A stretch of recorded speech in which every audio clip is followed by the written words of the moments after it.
in the city center. Thank you.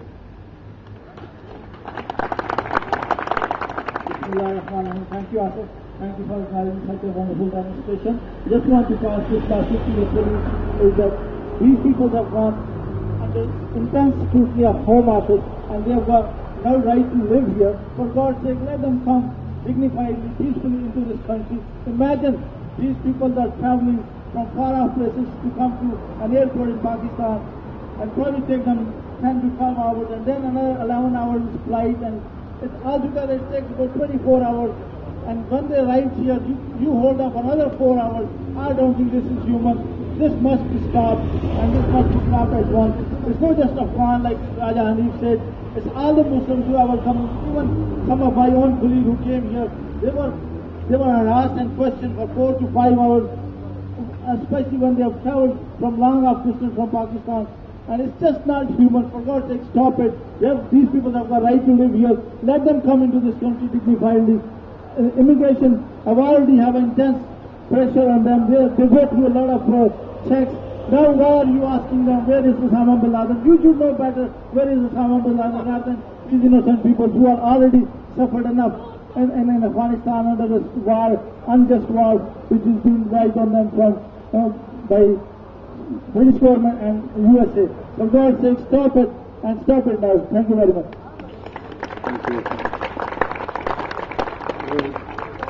Before I announce the next speaker, I would like to pass this message that on Friday the 24th of October at 7:30 there is a stop tower meeting in Charles Wilson Building, Glasgow University. If you are interested, please come there and show your support and solidarity and learn more about the Stop the War Coalition. Thank you.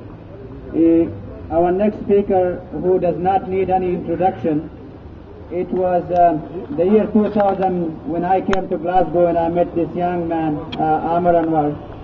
And since then he has never stopped campaigning for the rights of asylum seekers, Muslim refugees, non-Muslims, white, black, everybody. And I would like to invite Amar Anwar to come and speak to the demo. Thank you.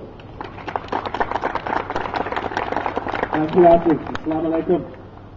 I think if I hear one more time that an Afghan has been questioned, a Pakistani, a Muslim arriving at Glasgow Airport from Pakistan or from the Middle East, and ask that question, do you know where Osama bin Laden is? If every time we heard that question, I think many of us here would be millionaires. It is the most stupidest question that anybody who claims to be an intelligence officer to be asking someone arriving at Glasgow Airport.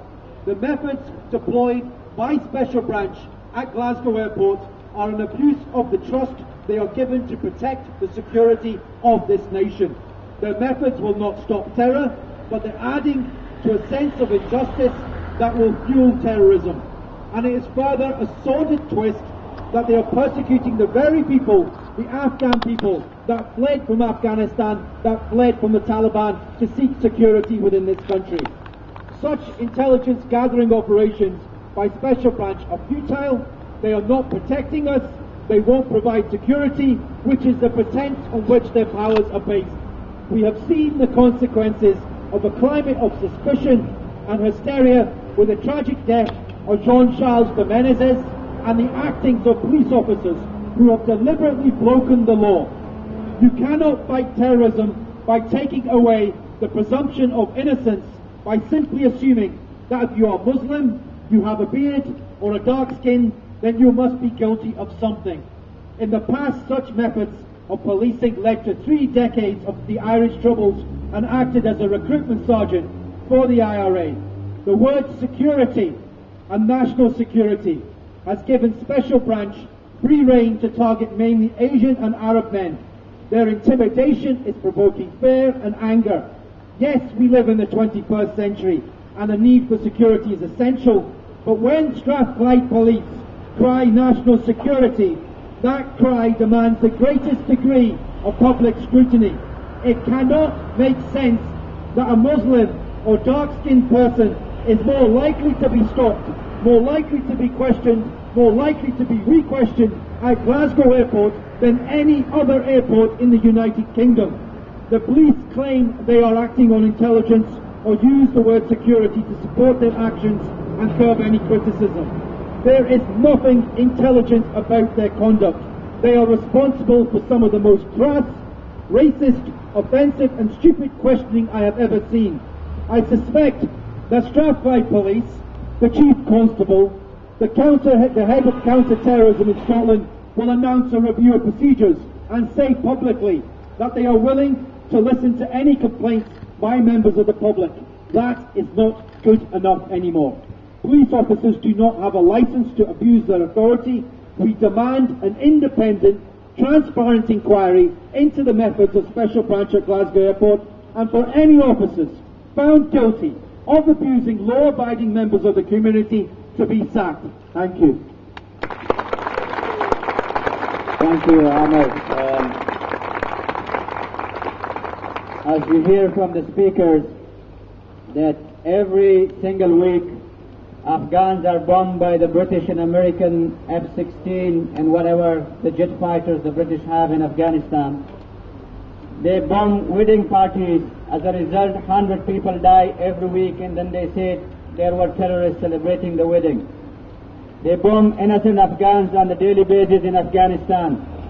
Our message to Strathclyde Police, especially to the Special Branch officers, please don't treat us like terrorists. We are not terrorists.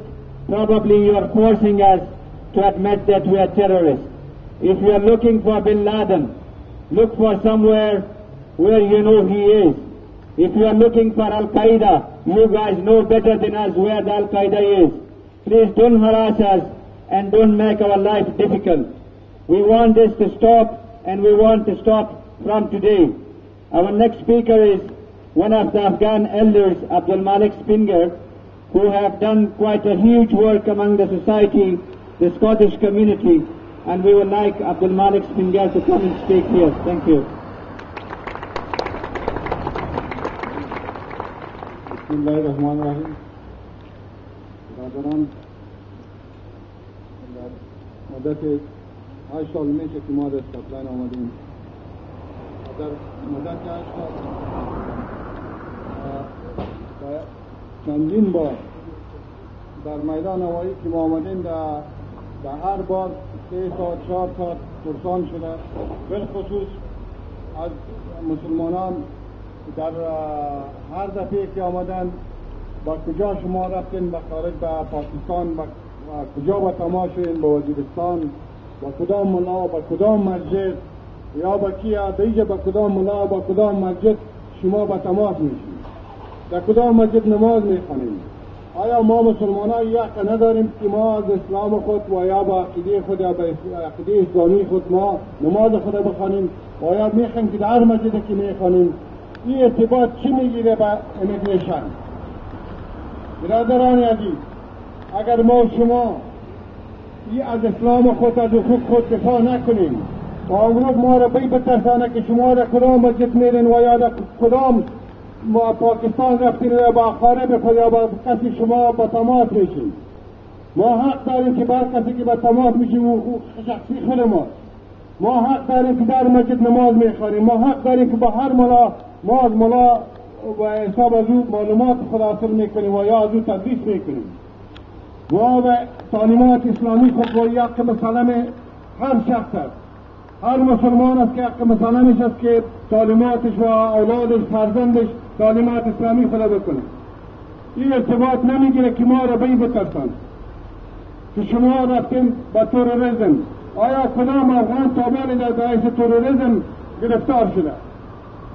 این یک ترساندن است یا یک مردمایی هستند که به ضد اسلام فعالیت میکنن و یا رسیست هستند. برادران محترم، ما شما حق داریم که به هر مجلی رفته بتانیم و به هر اشکال بتانیم و این حقوق کلی ما شما بساط ما همبستگی برادری تمام مسلمانان را میخوایم. Mr. Spinger repeated the same thing like everyone was saying, that we are here to rebuild our lives. We are not terrorists, we are the victims of terrorists. If this country is a democratic country, we should be given our rights